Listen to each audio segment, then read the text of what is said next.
Tyla is not black.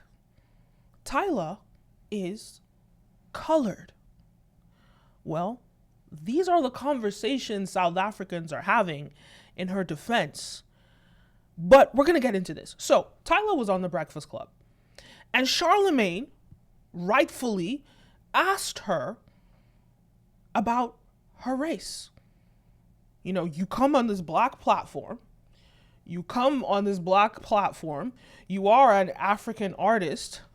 You would expect an African artist to be a black person, no? Well, Charlamagne asked the question, and let me play that question right now. He asks her very simply, very simply. And let's play that. As a South African colored person, what does that even mean?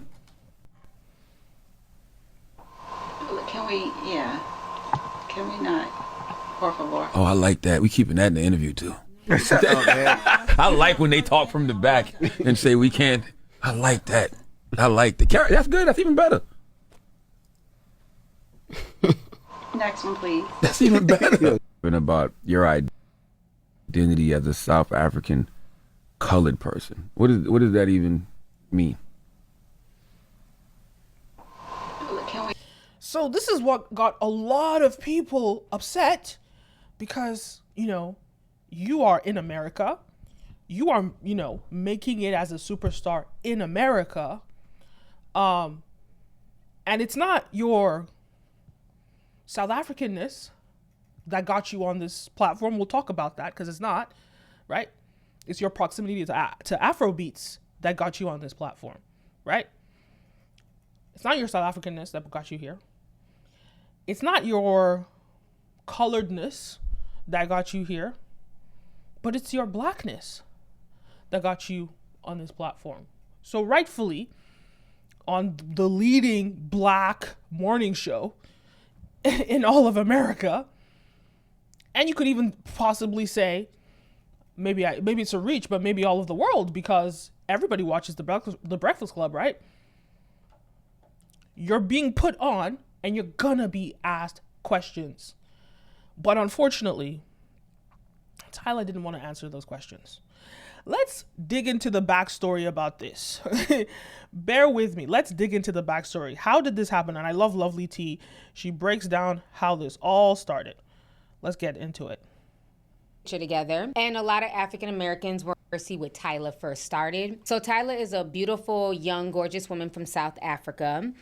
She is of Indian, Zulu, Mauritian, and Irish descent, okay? So she has a lot of admixtures in her. And so a few months ago, her and Travis Scott, they took a picture together, and a lot of African Americans were on the picture, and they were saying, oh, Travis Scott is finally with a black woman, because we know Travis Scott has mainly been known for dating white women like Kylie Jenner and others. So a lot of, South Africans came on the post, and they were like, no, Tyla is not black. Tyla is colored. And so that had sparked the first debate, okay? This was a few months ago, so I'm going to go ahead and play you guys this video clip as a refresher. Another day of Americans trying to victimize themselves. Let's get into it. So superstar Tyla released a remix for her global hit Water with Travis Scott. And this unleashed the floodgates of race discourse, specifically around the term colored. Tyla identifies as colored and has worn that proudly, but Americans have pushed back against this because of the historical meaning of the term colored in the US. All right, so you guys just watched that clip. So after that went viral. Okay, I'm sorry. I just have to stop that really quickly with his statement about another day of black Americans trying to play the victim. It's so funny to me. I'm not a foundational black American. I'm a Nigerian American. And as an African who's also American, I find it extremely disrespectful when Africans want to utilize black American systems and infrastructures that they have built and they have put blood, sweat, and tears and they have died for. You want to come into black American spaces and then denigrate them. And so when I come here as a Nigerian American, I kneel down to the black Americans who have died so that I can sit here on this podcast and talk and say whatever I want to say. The Black Americans who built this country, the Black Americans that have created the infrastructure and awareness of Black issues around the world. The Black Americans who fought for liberation, the Martin Luther Kings, the Dr. Umar Johnsons, these people, the Black Americans that supported South Africa during apartheid, right? And then you come here and you disrespect Black Americans. You come to Black American spaces. In that interview, Charlamagne asked her a very interesting question. He asked her, why is it important for you to make it here in America? And she acted like, oh, well, like, I don't need America. She kind of tried to dance. She didn't say that. She was more respectful about it. But she kind of said, I don't know, I want to make it everywhere, right? And that is really what it is, right? You make it in America, you make it around the world. That is just the infrastructure it is in the media landscape. She knows very well that she's coming to America because she wants to be big and she wants to blow up. But you can't come here and not respect the systems of this country that have built the platform for you to be able to do what you're doing. So I don't take it lightly as a Nigerian American who is African, proudly African, who has come to America myself, born here. I don't take it lightly when I hear Black Americans being disrespected by my people. Those diaspora wars, because I'm about unity and collaboration, Pan-African liberation, but we must all work together. So I take offense when he said that little, oh, Black Americans playing victim. Okay. Such a ridiculous thing to say.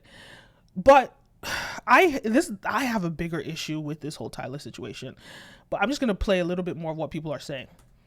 Tyla was then interviewed a few weeks later. She was interviewed a few weeks later on 97.9 The Beat. And during that interview, Tyla said that she was colored, and Shea Butter Twitter lost their shit. I want you guys to go ahead and watch this interview right here. I mean, like, in South Africa, my race is called colored. And it's a very stressful term to use in America because I know it's a derogatory term. Right. But, I mean, that's what we are called. Right. In South Africa. All right, so you guys just heard what she had to say, and I think she explained it well. But of course, people were still upset. They were accusing her of denying her Blackness and, all this crazy stuff. Maybe colored is what they call the Black people before we got rights in this country. You saying she's colored, not Black, baby. That's why everybody's eating you up right now. The world is bigger than you. Black Americans are not the main characters everywhere. The world is not a Tyler Perry movie. This is Tyla's movie, and in Tyla's movie, she identifies as a colored. Maybe colored is what they call the Black people before we got rights in this country. Draw a lesson for us, Ophi. Ma'am, in South Africa, she's colored. And Tyla did post a video around last year. She was wearing like black and white beads with a black and white outfit, doing her hair. She said that she's colored. So for you to say that she's not colored when she clearly called herself colored, it's I don't know what. And then you say it's Okay. One thing I have to say is, when in Rome, I travel the world. I go everywhere.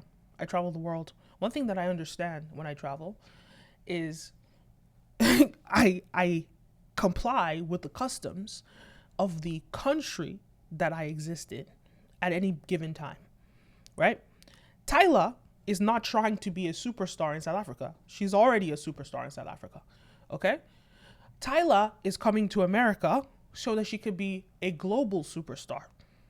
Now, if you're going to use America as the vehicle to be a global superstar, if you're going to come to America to radio hosts, if you're going to come here, you better learn the systems of the American media landscape. You better understand the culture in which you are navigating. And funny enough, it's not like Tyla doesn't have the people on her team that know better. It's not like Tyla is completely oblivious. She doesn't have people that can coach her on this. So this is where I want to dig into the real issue at hand. That it's the elephant in the room that nobody is talking about. Right? This elephant in the room. If I was going to tell a story about this, who is my main character is Tyla. What is the setting of this story? What is the elephant in the room? It is anti-blackness. Ooh, I threw that out there. You guys weren't ready for that. So why is this inherently anti-black? I actually reacted to a post. I'm going to on what's this, the UK platform. I reacted to this post because people were coming. Man, where's my comment? Seriously? All right, let me do this. I reacted to this. Let me watch this another time. I reacted to this post. Oh my goodness, what is going on? Where's my profile? You guys should follow me. So I reacted to this post, right? About Tyla. And here's what I have to say about this. Can we pause this?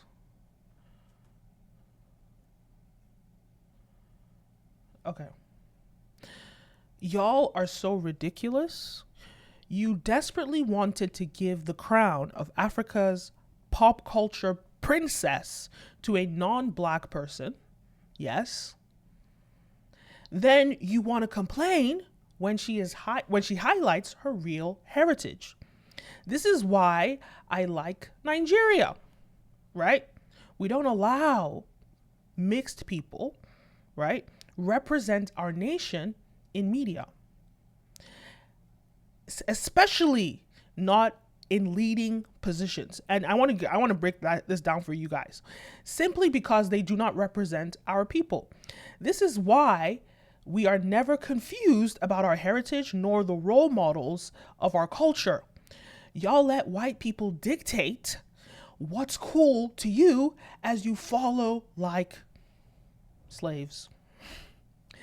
You prop up the Grammys, Vogue, and other white-run media that only make space for anti-blackness.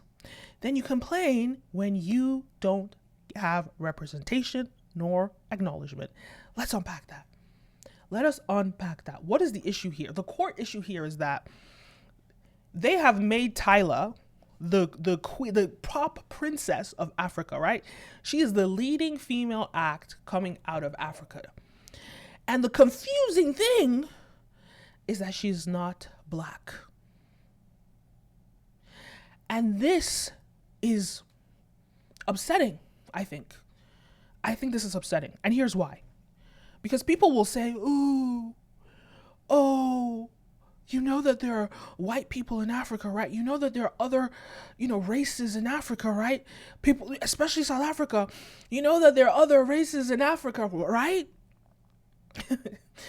People need to understand that the African continent is not America. In fact, most countries, the only country in the world that I can think of, the only countries in the world that I can think of that are an amalgamation of different cultures are countries that were severely colonized, right? So we want to talk about the US, we want to talk about Singapore, we want to talk about countries in South America, these countries where, they were colonized and the colonizers actually integrated themselves and moved into those countries and created that sort of dynamic. Now in Africa, I'm not even going to get too technical, but the colonizers could not stay because of malaria. If you look at the history, they couldn't stay in sub-Saharan Africa because they were afraid of malaria. They would catch malaria, so they couldn't actually settle in Africa.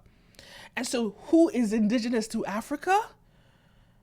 Black people. What is the population of black people in Africa? It's damn near 99. Okay, maybe it's like 95%. For the whole continent, I have no idea. Obviously, North Africa has its own different races, but sub-Saharan Africa, I know in Nigeria, it's about 90, like almost 99%, or thereabouts, maybe 95%. But if you want to look at all of Africa, I don't know the statistics, you could look at it. But what is predominantly the culture, the heritage of Africans? Black people. So you're expecting, if somebody is going to be at the pinnacle of blackness, you're going to expect that they are black, because let's acknowledge that it's not Tyla's coloredness that got her in this position. It's not Tyla's proximity to whiteness that she's using her talents of. It's her proximity to blackness that has given her the ability to dance in that way, the ability to sing in that way. The music that she's singing is African. You can even say it's even Black American inspired, still Black America. And so you have to understand that it's confusing. The reason that you're given the street cred is because you're Black adjacent, but yet you're not claiming blackness. And this is not an issue to attack Tyla over. This is bigger than Tyla. It's actually like, I should have made that clear from the beginning. This is not an attack on Tyla. This is an issue that she probably doesn't even understand. She probably doesn't even understand, and she's going to have to do some research to unpack this herself. But this issue has to do with the systems of white supremacy. And the very fact that people are saying, oh, why are we talking about it? Why is everyone obsessed with colorism? Yes, part of it is the white supremacist agenda to, distract us, confuse us. We're debating about these things that they created in the first place to create, they've caused the confusion.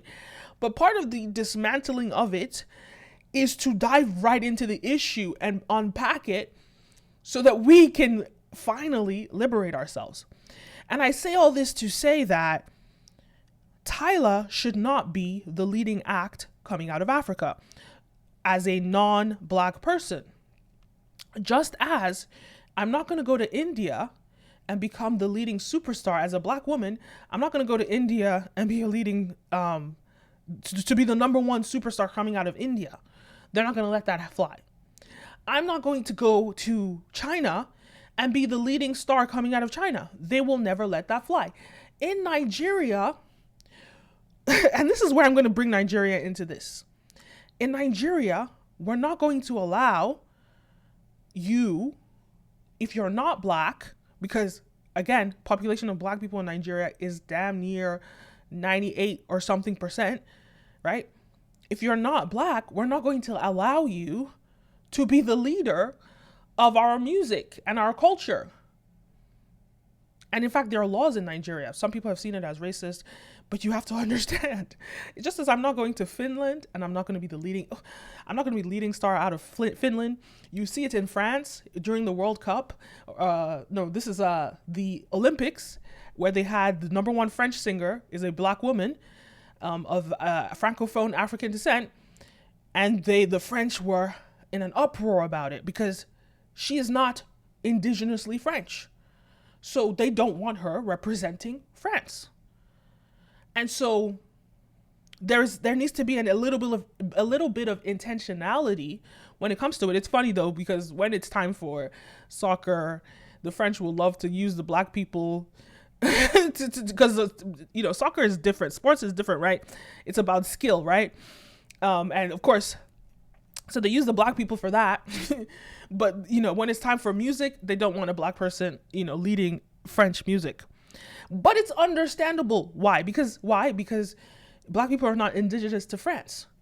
So when you look at South Africa, where a majority of the population is Black, and the people that are indigenous to South Africa are Black, having a non-Black woman who is really Indian passing, because people are saying she's colored in South Africa. If you look at her DNA, I would bet you she has more DNA, Indian DNA, than she has Black DNA. But I'm not looking at her DNA scores.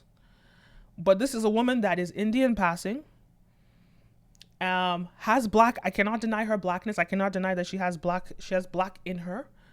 You can see it, it's visible. But the question really lies, should she be at the pinnacle of Africa's pop princess? And let's now really dissect that. Why is she the pinnacle? How did she get here? If we're going to be frank, if we're going to be honest, South Africa did not get her to where she is. Can you name another South African act other than Tyla that is a superstar? And you might, what's that DJ that they talk about? Waffles. Uncle Waffles. Who is not really a household name. But you can't really name any South African musicians that are superstars. She got here off of the strength of Afrobeats and the hype of Afrobeats, started by Nigerians.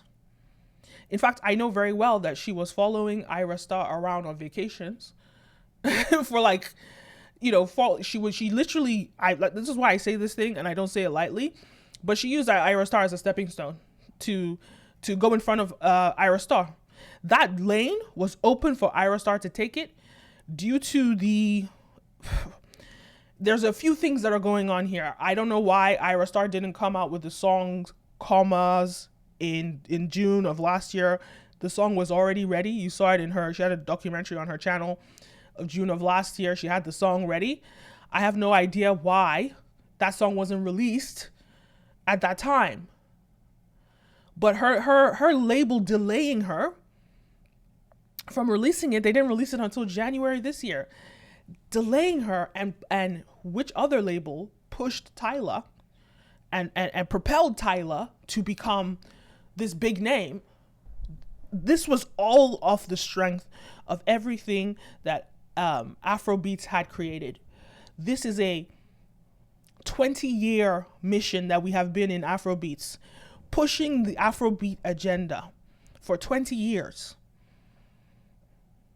And I have no issue with a South African stepping into that position. This is not an issue, and anyone that wants to push for that this is xenophobic, it is not.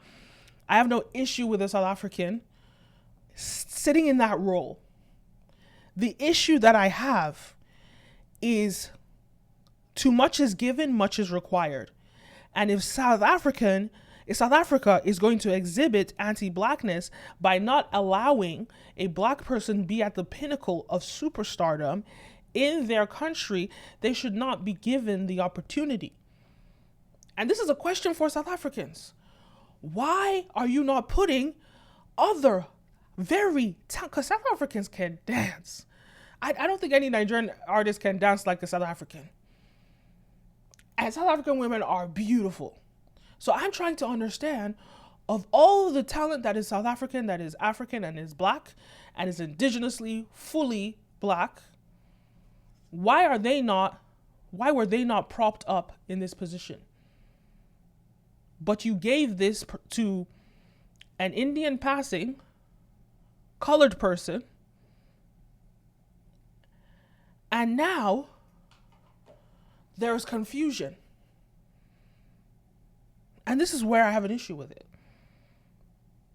And people will see this as an attack on Tyla.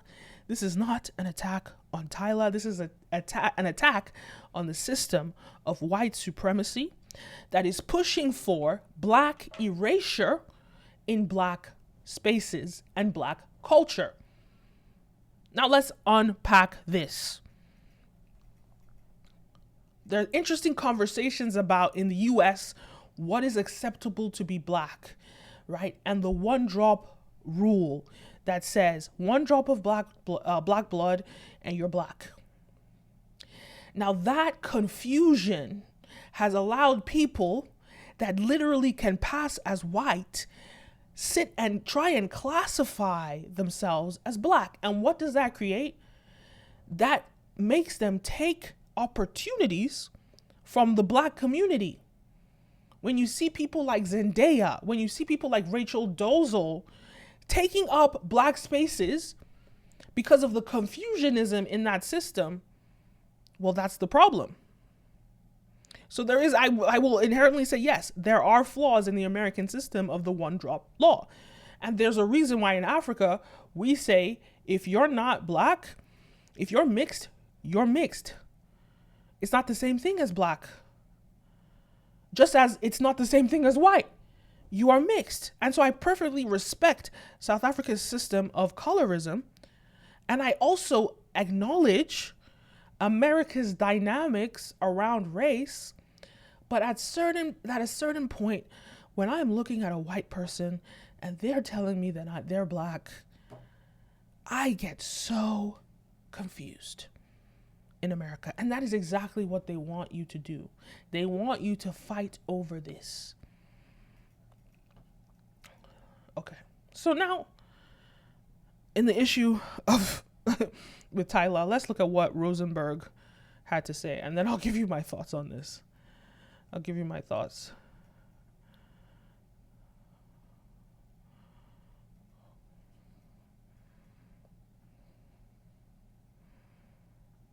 Yo, I'm in Vegas right now for the Gervonta Davis fight, but I had to say one thing because no one else is going to say it. So even though I know no one ever wants me to be the person to say things, no one else says anything, so I'm going to say it.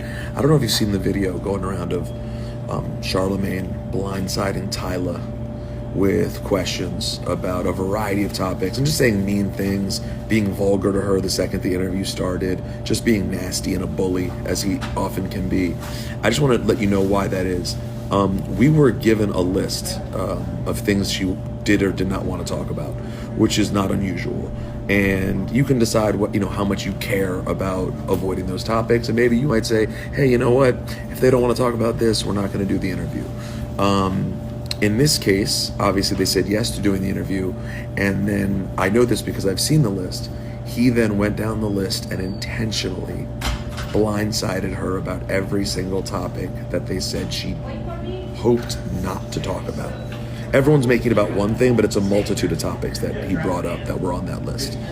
And if you see the video, he took pride in sticking it to the label and did that, not worrying about how it made Tyla feel, who is a young artist who's already apprehensive and uncomfortable, and made this experience miserable and made it bad for other people who would like to interview her, because that's the kind of guy he is. But he sits on a throne and he calls himself a god.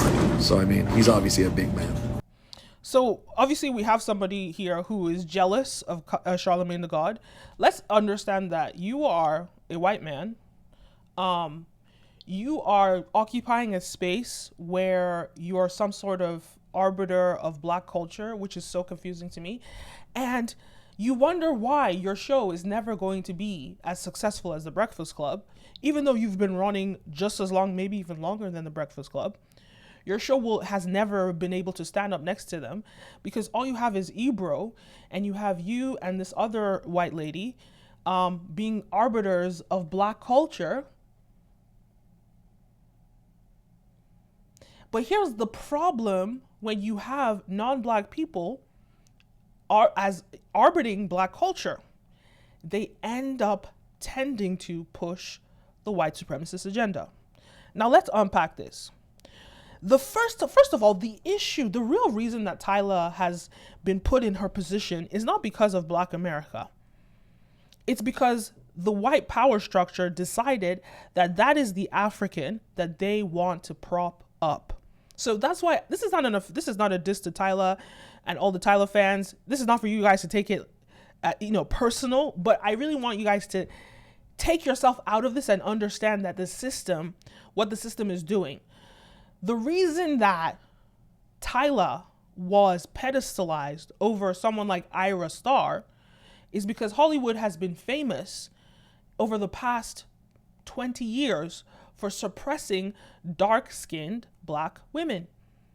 And so we've seen this with Normani, where she almost releases her music but is always derailed at some point. We see this with a lot of people. Now, after, I want to say, this has happened specifically in R&B, and there's a whole conversation around from the year 2000 there was an agenda in media to suppress non-whiteness, and we saw that with 9/11, we saw that with Islamophobia, but we also saw that with anti-Blackness. And so even though in the 90s we had so many dark-skinned black singers, look at Lauryn Hill, look at all these people, we had so many black shows in the 90s, so many black shows. There was a period for from about 2000 until 2015, where black voices were suppressed, and it was the white supremacist agenda. There was a whole documentary I saw on YouTube that broke this down. And then we started, having social media. We had an uproar. We started pushing for diversity, equity, and inclusion, which they want to cancel now. And you see people like Issa Rae getting opportunities. You see now the door opens. They completely shut out all black female hip hop artists. That door ushered open. And now there is a door that's ushered open because of the internet of dark-skinned, musicians. But I would not be surprised if, that period of time when Ira's music was ready, if her label suppressed the release of it because they knew that they wanted Tyla to step into that role as a superstar. Now, there's a few things that's happening right now, and there's a decline of Afrobeats in America right now. It's been an agenda. I'm gonna break this down in another video, but there's been an agenda to suppress, Afrobeats and black culture in America, and push for country music and push for more white genres. And I had said at the time that for Afrobeats to really be here and stay, because I've been saying this for years, that these genres only have like 4 years. We're up on year 3 right now. And I was saying all we need is a Rihanna-like star that's an Afrobeats, and I believed it was Ira Star. But unfortunately, they didn't give it to somebody who was loyal to the Afrobeats movement. They gave it to somebody who is inherently mixed in her devotions or in her loyalties, and therefore doesn't represent the Afrobeats movement. And even if it was like her representing Amapiano or South Africa in an impactful way, we're okay with that. But it can't just be only Tyla. Because when you have only Tyla as the only person that is representing South Africa, she can very quickly shift away from South African music and shift into the white supremacist agenda to push whatever they want to push. And who did we see do this? Who did we see do this very exact strategy? Rihanna. This is not an attack on Rihanna either.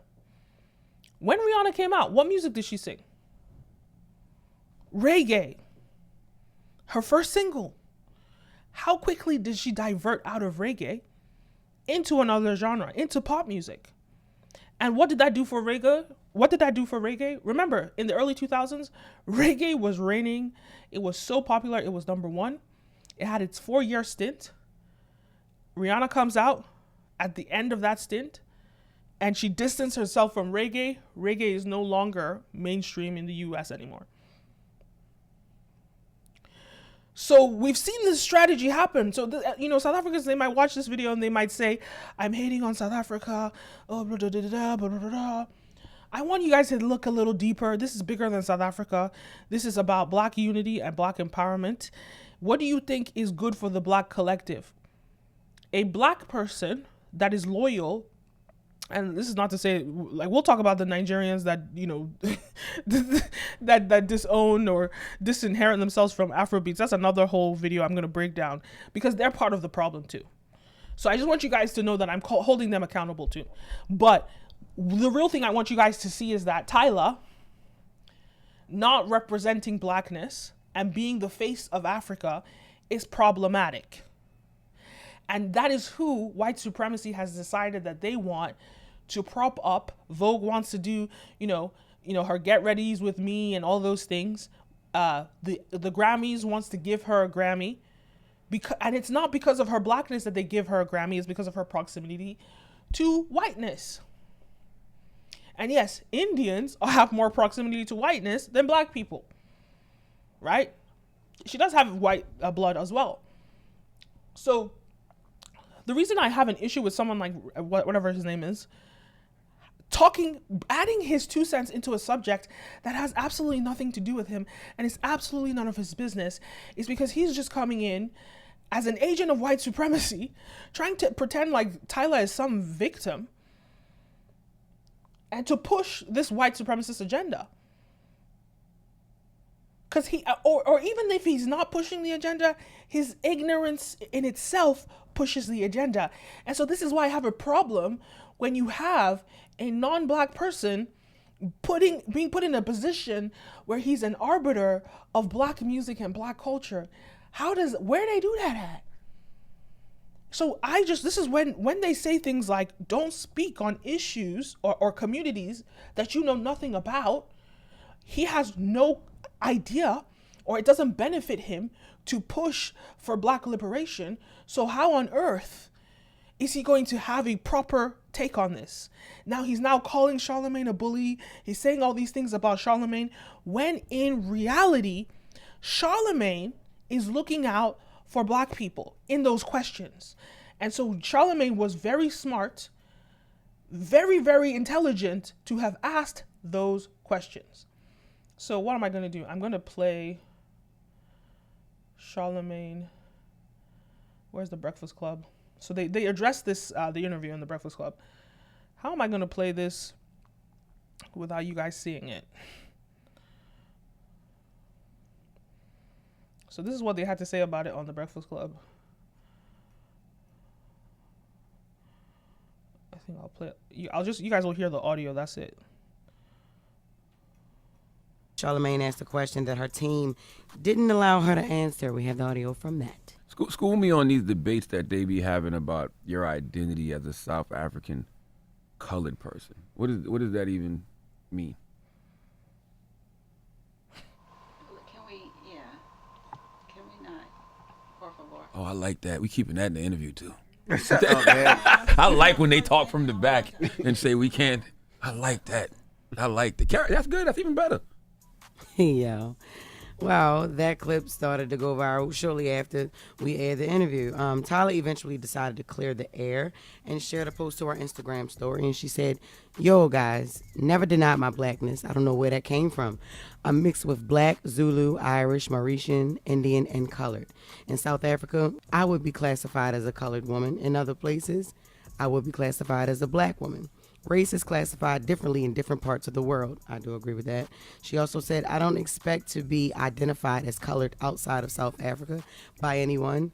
Not comfortable doing so because I understand the weight of that word outside of South Africa. But to close this conversation, I'm both colored in South Africa and a black woman. Yeah, people were upset with, the questioning and the fact that she didn't answer, but... Wait, I just want to say something. She said to close this conversation. We're not closing this conversation. As long as you occupy the space of the leading pop princess of Africa, you're going to be forced to have this conversation. So the best thing I can tell Tyla, if she doesn't want to have this conversation, is to encourage other South African, empower and encourage other South African black musicians to make it, help open doors so they can make it in Hollywood, right? Open those doors, and so they can answer those questions and they can represent the blackness in Africa. Because right now, you're talking about Africa and we don't see a black person. And to all the people that say, oh, there are non-black people in Africa, oh, they're not black people. You can't talk about 5% of a population, and that is supposed to be the pinnacle of the that is anti-blackness in its inherent roots. And we don't allow that in Nigeria. We don't allow a lot of things that Kenyans and other, a lot of anti-blackness that Kenyans and all other cultures accept. We don't allow that in Nigeria. But let me keep going. Yeah. Like I tell everybody, the questions that we ask are from things that are out there. She did an interview a couple of years ago when people were asking about it. So, of course, when she came up here, we had to ask her about it. Now, I don't understand why she didn't answer that in the interview. Mm-hmm. That was confusing. Like, why just not say that? And you doing press, you understand what I'm saying? So, like, her label or manager or whoever, just got to get her training, because it's different ways to pivot from what you don't want to answer. Correct. Instead of just looking at somebody or having somebody come from, because remember when Charlamagne did Donkey of the Day for the dude on CNN, like, yo, like you had somebody wave you down in an interview. Right. to be like, yo, nah, we ain't talking about that. But and it's press, like you still said. aired it. Yeah, but it's press, like you said. You're a going, superstar. Yes, you know what they're gonna ask you. You know they're gonna ask you some questions about your album, but you know they're gonna ask you about the BS too, and you got to be able to answer those questions as well. Yeah. So to come with like a whole list, like of 9 or 10 things that we can't talk about, when that's really all like a lot of majority of people were like really no. Exactly. That was a little crazy, but yeah. So that I would have preferred that she said that, but just a little media training, get her right, she be alright. Exactly, get some media training and you'll be alright. And so to Rosenberg, who claims that the prevalent questions that they ask her are not relevant, that is his whiteness that is dictating what is relevant and what he thinks is acceptable to talk about, and that's why he is in no position to occupy a space where he's arbitering Black culture, because the people that are Black understand the importance of these conversations. And mind you, we are not the ones that put ourselves in these situations. It's white supremacy that has put us in this situation. So we have to educate ourselves and we have to have these conversations. White people always want to sweep it under the rug. Like, imagine causing so much harm and destruction, so much destruction to people, and then saying, get over it, don't talk about it. No, we're going to talk about it. Leave the room. This is not your space, and you should know when to keep quiet and when to speak. If you're not going to give the respect that this conversation deserves, you have no business occupying this space. And that is to Tyla's team. Anybody in Tyler's team that may be consuming this content that I'm making, you have no business putting her as the arbiter or as the pinnacle of African music if she is not prepared and ready to have these conversations. It is absolutely unacceptable. Find somebody else. If she cannot find the way to navigate these conversations in a respectable way, representing Africa, put somebody else there. That is really the conversation. And all the South Africans that want to turn this into some sort of xenophobia or some sort of whatever cultural wars, it's just ignorance and it's anti-Blackness. And I don't know what I've gone to South Africa a lot. I've stayed there, I have some really good friends there, but I don't know the racial dynamics on a social level to really comment on the experiences there. But I don't know, leave a comment below. Is there a lot of anti-Blackness in South Africa? Because I don't understand. I don't understand what's going on here. So I want to leave it out with, some more conversations that people are having, just some tweets, and maybe I'll give my takes on this lovely tea, always with the great content.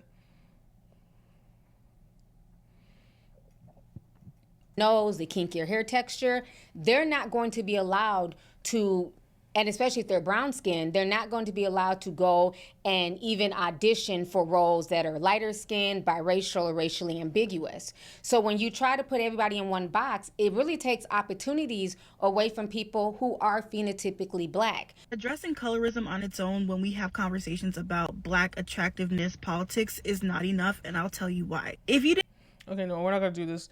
But definitely go watch this video. Let me know your thoughts.